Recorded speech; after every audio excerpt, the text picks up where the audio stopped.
Sa mundo ng sports, nalalagay sa balag na alanganin ang tsansa ng Pilipinas na makakopo ng pwesto sa World Basketball Championships sa Spain sa 2014. Sa mga nakaraang Asian Championships, madalas na napapasama sa top 4 teams ang bansa.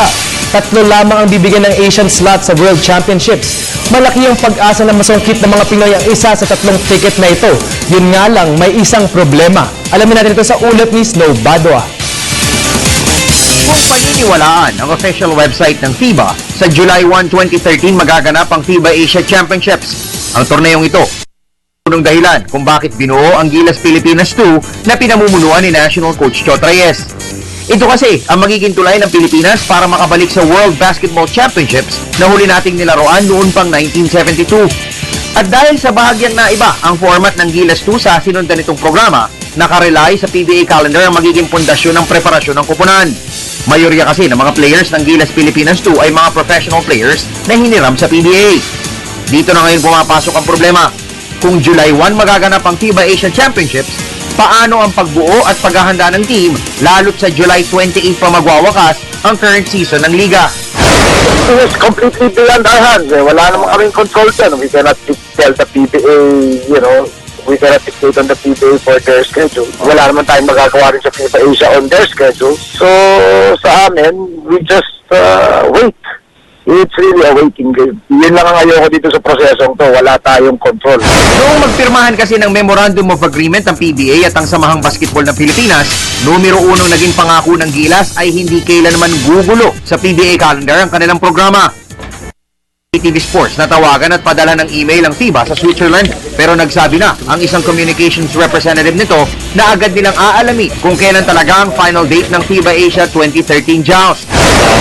I'll have to check on that. I'm not quite sure about the dates for the Continental Championship next summer. Are you able to send me an email and then I'll make sure I get back to you with an answer if I can find one. Sa panig naman ni Samahang Basketball ng Pilipinas Executive Director Sunny Barrios, aware na sila sa wala pa rin kasiguruhan ng schedule ng torneo. Pero dahil sa sensitibo ang issue at may nakatenga pang application for hosting ang bansa, nagiging maingat umano sila sa pagtatanong at pakikipag-ugnayan sa mga FIBA Asia officials. Pero tiniyak ni Barrios, nagagawa sila ng paraan sa mga susunod na araw para malaman kung kailan talaga ang FIBA Asia Tournament. Nagmankom nga ako kanina na pag-usapan natin na we will communicate with FIBA Asia and inquire. Kasi we have to do it nicely para hindi ang dating sa FIBA Asia. Bakit ba kayo mga Pilipina mahilig sa chismis? Diba? Hindi kayo mag-intay kung ano yung official announcement. We will do it in such a way na hindi tayo mapipinta ka ng gano'n. Sa panig naman ni PBA Commissioner Tito Salud, hindi sila lumilingon ng pakabila sa naturang issue, bagkos ay gumagawa ng paraan para maagapayan ng liga ang national team. Isa sa mga tinura ni Salud ay ang posibilidad na paglalabas ng PBA ng mas marami pang triple headers gaya ng naging successful na first staging nito noong nakaraang linggo. Part of our scheduling yan in order to give way to the national team for more preparation. No? That's why, even yung mga holidays, naglalaro tayo, even sa Christmas, maglalaro tayo para ma-accommodate yung pangangailangan ng ating national team na magprepara.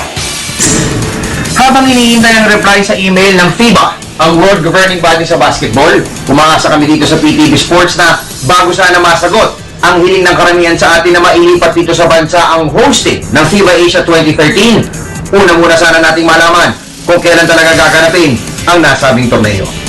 Para sa PTV Sports, Snow Badua, Telebisyon ng Bayan.